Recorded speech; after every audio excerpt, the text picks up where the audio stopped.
happy Saturday. I hope you're enjoying this gift and miracle that is this day.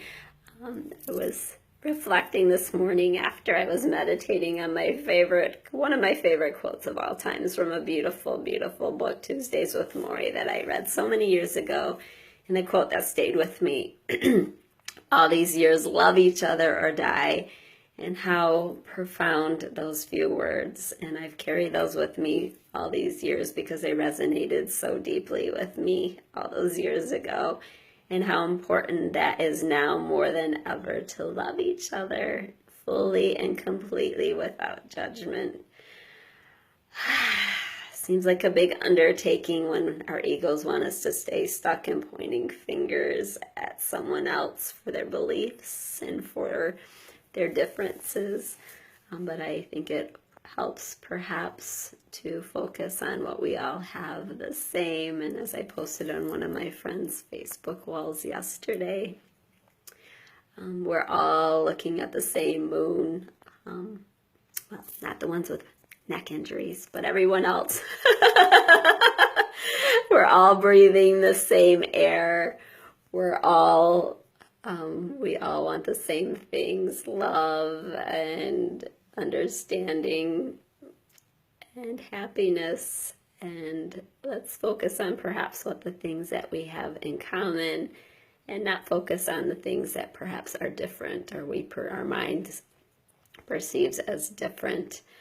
And that is not always perhaps the easiest thing to do during these interesting times, as I'm going to start referring them as. I read someone posted on Facebook that all hope is now lost. Hope, how could hope ever be lost? Those are thoughts that are making everything appear that way. And I know, if you look in the eyes of a child, they have hope. Hope always springs eternal. And perhaps, our mind wants us to think everything's bad, or everything always wants us to go to a place of fear. I'm not quite sure why that is, but if we rein it in and we can say, there is hope, there's always hope. And just look in the eyes of a child and see there's so much possibility there. And it's a beautiful practice. I think it is in the Bible. I think maybe perhaps Jesus said it is, to enter the kingdom of heaven, you have to become like a child. And a child is full of hope and love and wonder and innocence. And now more than ever, if we get back to being innocent in a sense, and just love without judgment.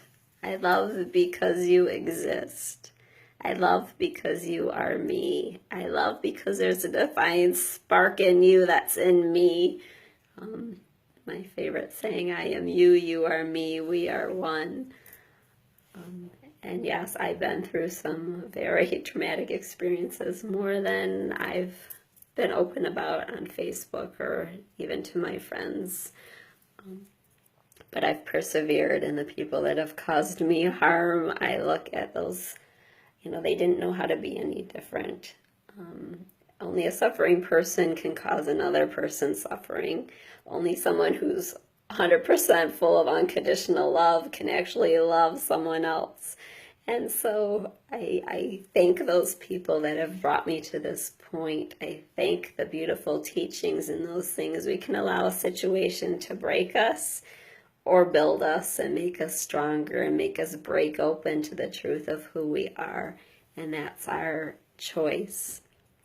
And also be careful of and mindful of what you're putting into your own self and what you're putting out in the world, as I see people posting negative newspaper articles still on Facebook about things that are going on. And it's like having the stomach flu yourself and choosing to go out and throw up on your neighbor. I'm sorry to say throw up, but whatever. Throw up on your neighbor, or go into a restaurant and get everyone else sick. It's really not helping the situation. and you're entitled to do whatever you want and to feel, and everyone, when something negative is happening, we should all feel, obviously, stand up against that in a loving way. But instead of perhaps posting the articles on Facebook that are going to have the people that are pro you jumping on your bandwagon and the people that have an opposing view get upset, so we're actually creating the separation, even more separation that we're against. And you can't meet separation with more separation. You can't, I don't know who said it, but you can't be a war protester, or you can't be against war and be anti-war. It's because it's the opposite. You have to be pro-peace. You can't be anti-war. So let's find a way to be that place inside of us, that place of peace and love. And that gift last night that I had of being asked to teach a class downtown and having the students come in rather stressed after perhaps it was the end of the work week. I don't know what was going on in their consciousness necessarily, but seeing them frazzled when they first came in, and then seeing them at the end of class, no one wanted to actually leave the class after class, and they just sat in silence and actually meditated for quite a little bit of time. And they all said, "Oh my gosh, we're just so relaxed. We feel so much better."